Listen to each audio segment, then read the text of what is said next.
Basically, every surfer in the world share a common fear, and that's the fear of sharks. And because this is Shark Week, I have a story for you today about Mick Fanning and his harrowing experience with a great white shark in 2015. But before we get into Mick's story, if this is the kind of content that you like, go ahead, hit that subscribe button, especially if you're a return viewer. While you're at it, you might as well catch a wave with the notification bell so you don't miss out on any future content. Now, let's get right into that.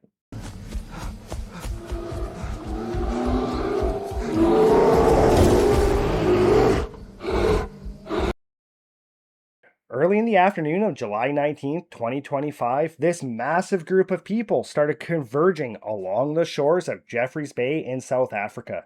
There was this incredibly exciting event that was coming that afternoon that drew this massive crowd. There were video crews, there were news crews, there were people from ESPN because this massive exciting event that was going on was the World Surf League's J-Bay Final. This tournament was huge for anybody that was into surfing, and it really did draw this massive crowd.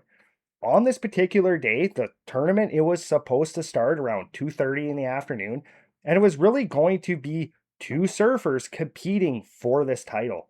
There was Mick Fanning and Julian Wilson. At around 2:30, these two men, they entered the water with their surfboards, they made their way out towards the surf.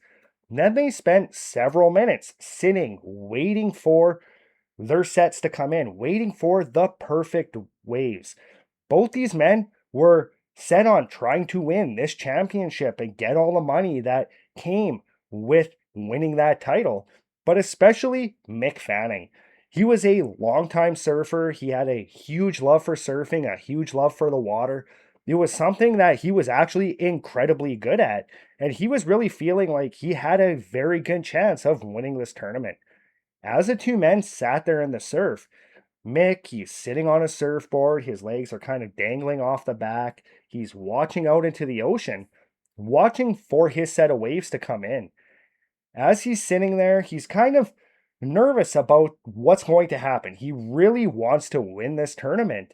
But again, he is very experienced at surfing. It's his love of his life, pretty much. And he was fairly confident that he stood a good chance. As he's sitting there looking out into the ocean, something started to kind of feel off with Mick. He started to have this feeling like he had to look behind him. So he slowly starts turning his head. He looks up behind him. When all of a sudden the water directly behind him just erupts. He sees this large dorsal fin coming right at him. He sees the mouth of a shark break up out of the water. He could see its teeth, its mouth is wide open.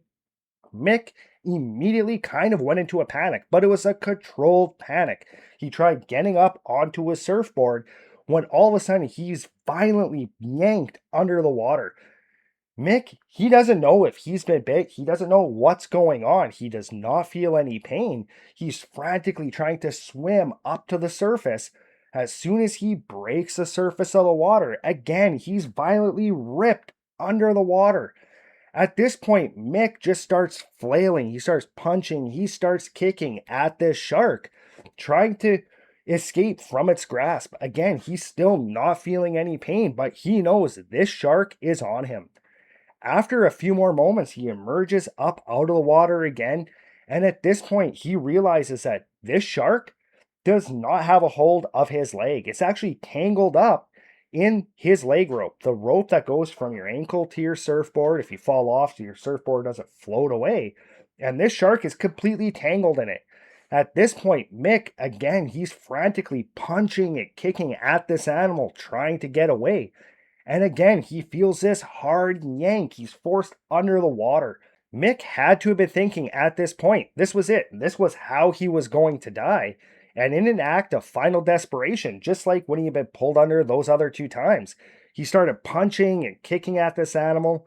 Meanwhile, everybody back on shore, they're seeing this happen right in front of them. The crowd, they start screaming. The camera crews from the news stations, from ESPN, they angle their cameras towards Mick, trying to capture what's going on.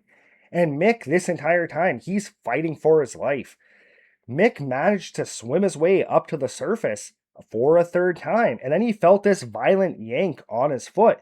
But the tension seemed to just completely disappear after a second. And Mick realized that this shark had actually broken free from his leg rope. Mick immediately he turned around. He started swimming with everything he could toward shore. The other surfer out on the water, Julian Wilson, he's seeing Mick swimming for his life. He's on top of his board.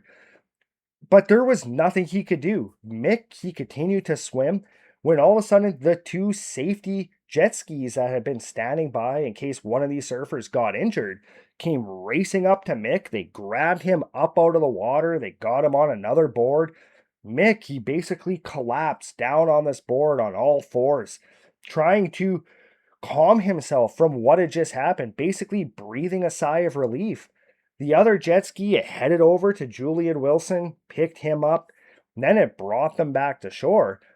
Once they were back at shore, it was actually deemed by the event's organizers that they had to call off this tournament. They could not continue with this tournament with sharks in the area, especially a shark that had just attacked Mick, and they ended up deciding to cancel the event. Mick and Julian, they ended up splitting the prize money, and almost immediately after this event, Mick started getting flooded by interviews with news crews, interviews with different people that wanted to tell his story. And Mick was documented saying immediately following this attack that he really didn't want to do that again, meaning he really didn't want to surf again. However, surfing, it was Mick's life. He was a champion surfer.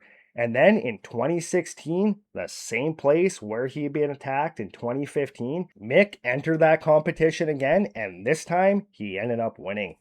Mick, to this day, he really does not like being part of the spotlight. He tries to avoid interviews. He had a lot of offers to fly to the United States, to California, to go on tons of talk shows, but that's not really his personality, his style.